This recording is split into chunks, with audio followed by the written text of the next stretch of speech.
Lata Mangeshkar ji, also known as the nightingale of India. Lata ji के fans कौन नहीं है, पर क्या सब कुछ इतना ही अच्छा था उनके जीवन में? जितना उनके गानों को सुन के हमें सुकून मिलता है, क्या सब कुछ इतना ही गुड था?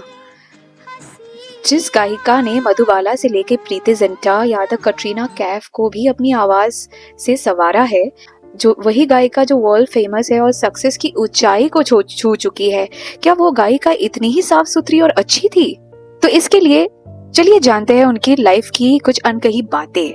लता जी का जन्म 28 सितंबर 1929 को हुआ था इंदौर में। उनके पिता थे दीनानाथ मंगेशकर, जो मराठी और कोंकणी क्लासिकल सिंगर हुआ करते। उनकी माता जी गुजराती थी।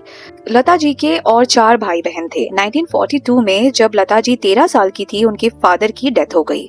मास्टर विनायक उनके पिता के परम मित्र थे और उन्होंने उस परिवार को संभाला। शुरुआत में लता जी मराठी फिल्म इंडस्ट्री में गाना गाती थी और 1945 में वो मुंबई में आई और सुरों की मल्लिका बन गई। पहला गाना था आपकी सेवा फिल्म का 1946 का। पर लता जी हमेशा सक्सेसफुल नहीं थी, बहुत बार रिजेक्ट भी हो चुकी है। शशिधर मुखर्जी ने अपनी फिल्म से लता जी को हटा दिया था। उनको लगता था कि लता जी की आवाज उनकी फिल्म के लिए सूटेबल नहीं है। लता जी को हैदर ने पहला ब्रेक दिया सुपरहिट सॉन्ग 1948 में। स्टार्टिंग में वो नूर जहां, जो और एक फेमस सिंगर है, उनकी कॉपी करती थी। धीरे धीरे वो अपनी आवाज में गाने लग गई, जैसे मानो माँ सरस्वती खुद उनके कंठ में बैठी हो। मोहम्मद रफी से लेके एस.डी. बर्मन, आर.डी. बर्मन, हर किसी के साथ गाना गा चुकी है Lata ji. Urdu, Telugu, Tamil, Hindi, Bengali, Gujarati, you name the language, and हर एक लैंग्वेज में उनका गाना है। 1960s में का प्यार किया तो डरना क्या, 1961 में भजन अल्लाह तेरो नाम, प्रभु तेरो नाम, उन्होंने बहुत सारे लैंग्वेजेस में गाया है। लता जी की आवाज ने भारतवर्ष को 1963 के इंडो चाइना वॉर में हिम्मत दी। ए मेरे वतन के लोगों, जहां पर खुद प्राइम मिनिस्टर रो पड़े। भारत की number 1 playback singer. But there was a time जब लता जी पूरा एल्बम साइन करती थी या तो बिल्कुल भी काम नहीं करती थी, यानी एक गाना गाती नहीं थी, पूरा एल्बम साइन करना पड़ता था। 1930s-40s के प्लेबैक किंग दुरानी को उन्होंने कॉल आउट तक किया था अपने एटीट्यूड और बदतमीजी के वजह से।